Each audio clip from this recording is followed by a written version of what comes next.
विमल, पोलो, जोबा केसरी, हर पल मनाओ केसरी त्योहार। और बहुत बड़े पैमाने पर सोने और चांदी का बिजनेस यहाँ पर होता है। तो मैं थोड़ा बिल्कुल आम लोगों से बात करता हूँ। एक बहन जी यहाँ बैठी हुई, इन्हीं से बातचीत की शुरुआत करता हूँ। क्या लेने आई थी आज? मैं तो घरेलू सामान लेने आई थी। ये सोने चांदी का भी कुछ विचार था आज? हाँ, विचार तो रेट के हिसाब से बहुत महंगा हो रहा है, तो इसलिए थोड़ा विचार नहीं बन पा रहा है। कहाँ से आप आई हैं? मैं फरीदाबाद। तो अब ये बताइए, हमारे और आपके घर में अब सोना खरीद पाएंगे हम लोग कि नहीं? आपको क्या लगता है? मुश्किल है, बहुत मुश्किल है। जिस हिसाब से रेट हो रहा है बहुत मुश्किल है। लोग बहुत कहते हैं कि महंगाई बढ़ रही है तो कमाई भी बढ़ रही है, ऐसा है क्या? मुझे तो नहीं लगता है। मुझे ऐसा नहीं लग रहा है कि महंगाई बढ़ रही है तो कमाई भी बढ़ रही है। मुझे तो लग रहा है महंगाई ही बढ़ रही है, कमाई तो नहीं बढ़ रही है। चलिए ठीक है, आपकी बात की इसका बहुत शुक्रिया। तो मैं ऐसे ही राह चलते लोगों से कुछ और बातें करता हूँ। और बैठिए मौलवी साहब, बड़ा तगड़ा सोना के रेट पता कियो? कहाँ है रेट साहब? पता करके ही यहाँ पर आए मार्केट में, और भाई के पास आए अपने, और इनका नाम बहुत सुना था। और शादी करीब है छोटे भाई की, और गोल्ड महंगा हो चुका है। अब इतना गोल्ड ले रहे हो? ये चार चूड़ियाँ हम खरीदने जा रहे हैं तो बैठ रही हैं 1 लाख के हिसाब से 4 लाख रुपए की। तो हम नहीं खरीद पाएंगे, हमारी गुंजाइश ही नहीं है। तो हमने ये 1 ग्राम गोल्ड सुना है और इसका हमने देखा रेट, तो ये 1500-2000 रुपये में काम चल रहा है हमारा। तो इसी वजह से हमने कहा चलिए अच्छी बात है, और भी बहुत खर्चे हैं, तो इसीलिए कि भाई गोल्ड इतना महंगा हो रहा है, कौन खरीदेगा? 1 ग्राम गोल्ड? ये 1 ग्राम, इस पे पानी चढ़ा हुआ है, पत्थर चढ़ा हुआ है, इसे उन्होंने बताया है भैया ने। तो ये कौन है, काफी लाइफ चलेगी इसकी, तो हमारी इज्जत भी हो गई, बच गई। और टीवी पर बोल दिए, लड़की वाले तो देख रहे हैं 1 ग्राम पानी वाले लेके आ रहे हो। क्या करा जाए साहब, मजबूरी है साहब।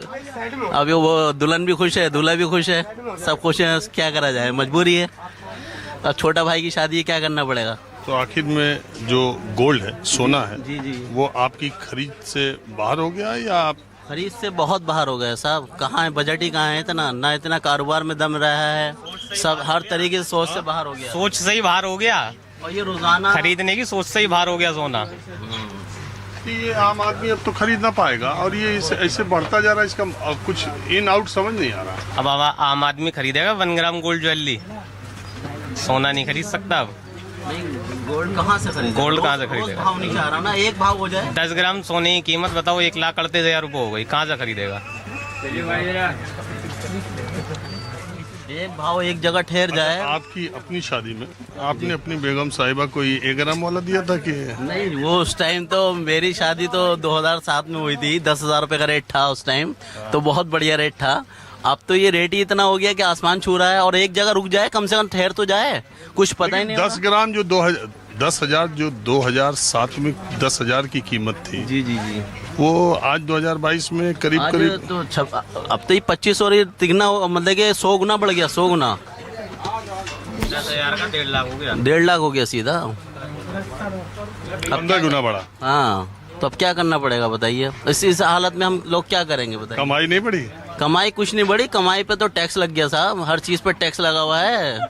चड्डी भी लेने जा रहे हैं, उसमें भी टैक्स है। क्या करें बताइए, हर चीज पे टैक्स लगा हुआ है। अब यहाँ पर अब क्या खरीदेंगे बताइए? आप ज्वेलरी खरीदें या हॉल लें? अब हॉल लेते हैं तो वो भी, इस पर भी बहुत ज्यादा है। अगर कोई शादी का हॉल लेते हैं हम, तो वो भी 3-4 लाख रुपए बैठ रहा है। मैं तो इधर से गुजर रहा था, मुझे लगा कि यार ओरिजिनल। चलिए आप देखिए, जो आपके समझ में आए लीजिए, जो बजट। ये सोने से कम नहीं है, और खो जाए तो कम नहीं है। हाँ, ये भी बात सही है। चलिए, हर चीज के रास्ते लोग निकाल ही लेते हैं। अब मैं दूसरी तरफ चलता हूँ। देश में चांदनी चौक जैसी बाजार का इतिहास बहुत कम बाजारों का है, एक हेरिटेज जगह है, और यहाँ पर जब भी मैं आता हूँ तो लोग या जगह ऐसी मिल जाती है जिससे पुरानी यादों में आप खो जाते हैं। मैं चांदनी चौक की सड़कों पर आज वैसे तो सोने के ऊपर बात करने आया, चलते चलते मुझसे नमस्कार, मेहरा जी मिल गए। भरत मेहरा जी, पीछे देखिए, ये इनकी बिल्डिंग है, और ये बिल्डिंग 100 साल पुरानी है। भरत मेहरा ज्वेलरी के डिज़ाइन का काम करते हैं, ज्वेलरी का, और अब देश छोड़ के दूसरे मुल्क में रहते हैं। आप जरा इनसे भी मैं चर्चा करता हूँ। सबसे पहले भरत मेहरा साहब, नाम तो आपने इतना बड़ा बड़ा अपनी बिल्डिंग पर लिखवाया हुआ है और छोड़ के आप मुल्क चले गए दूसरी जगह, क्यों? ये बड़ों की ब्लेसिंग्स हैं। नाम सिर्फ इसलिए मेंटेन करके रखा हुआ है कि कल को यहाँ से हमारी या अगली जनरेशन निकले तो उनको भी इस नाम की अहमियत का, बिकॉज काम। ये आपकी दुकान 100 साल पुरानी? हाँ जी, हाँ जी, 112 साल पुरानी बिल्डिंग है जी। तो पहले आप लोग यहाँ कोई बिजनेस करते थे या शुरू? हमारा पहले घड़ियों का काम था और देश विदेश से हमारे पास यहाँ पे इंपोर्ट होती थी। जब वर्ल्ड वॉर 2 हुई तब हमारे पास ऑफिशियली इंपोर्ट लाइसेंस था, बट ऑफिशियली जैसे जैसे ऑटोमेटिक घड़ियाँ और उनका चलन ख़त्म होता गया, मोबाइल फ़ोन्स आते गए, तो हल्के हल्के थोड़ा सा घड़ियों का काम कम और फिर टेक्नोलॉजी का टाइप ज़्यादा हो गया। तो आप कितने साल पहले यहाँ से चले गए? मैं 28 साल पहले बहरीन शिफ्ट हो गया। बहरीन? हाँ जी, बट क्यों? आना जाना वहाँ पे थोड़े से मेरे एल्डर ब्रदर ऑलरेडी पहले एग्जिस्ट करते थे और वो इंटरनल ऑडिटर थे किसी शेख के, तो फिर मैं वहाँ गया तो वो ज्वेलरी अरेबिया करके एक वहाँ एग्जीबिशन लगती है सुनारों की, जिसमें से इंडिया के बड़े रेपुटेड ज्वेलर्स जाते हैं, पुरानी दिल्ली से, जयपुर से, हैदराबाद से। तो वो चीज़ मुझे कहीं ना कहीं आकर्षित करी। तो घड़ियों के बाद अगर मेरा कहीं दिल लगा तो वो थोड़ा सा ज्वेलरी और सुनहर मार्केट में लगा। कुछ कह लीजिए इतिहास ऐसा था, कूचा माजिनी के सामने पले बड़े हुए थे, कुछ कह लीजिए थोड़ा माहौल ऐसा था। मुझे ये बताइए कि ज्वेलरी जैसे जयपुर की तो जड़ाऊ और हैदराबाद की मोतियाँ और दिल्ली के गोल्ड और ये सब के, और जो पल्स वगैरह, अरे पल्स कह रहा हूँ, वो स्टोन्स। हाँ जी। देखिए क्या होता है, मिडिल ईस्ट में जब ये ज्वेलरी अरेबिया लगती है तो वो देश विदेश के ज्वेलर्स को, रेप्यूटेड ज्वेलर्स को इनवाइट करते हैं, और जब इनवाइट करते हैं तो हिंदुस्तान एक ज्वेलरी में एक्सपोर्ट के अपना एक रुतबा रखता है, जिसमें से जयपुर, हैदराबाद और दिल्ली के बहुत ही मशहूर रेप्यूटेड ज्वेलर्स आते हैं। पुरानी दिल्ली में अगर आप इतिहास देखेंगे तो मालीवाड़े, कूचा महाजनी, जोगीवाड़े में ऐसे आज भी पुराने परिवार हैं जो 100 साल से यहीं पर ही अपनी चीज़ें प्रोड्यूस और प्रोडक्ट कराते हैं। मैं ये जानना चाहता हूँ, जैसे हिंदुस्तान में सोने को लेके, गहनों का मतलब सोना, इस तरह से बहरीन में या अरब कंट्रीज में भी सबसे ज़्यादा इम्पोर्टेंस सोने को ही है? देखिए, जहाँ पे औरतें हैं वहाँ पे सोना है।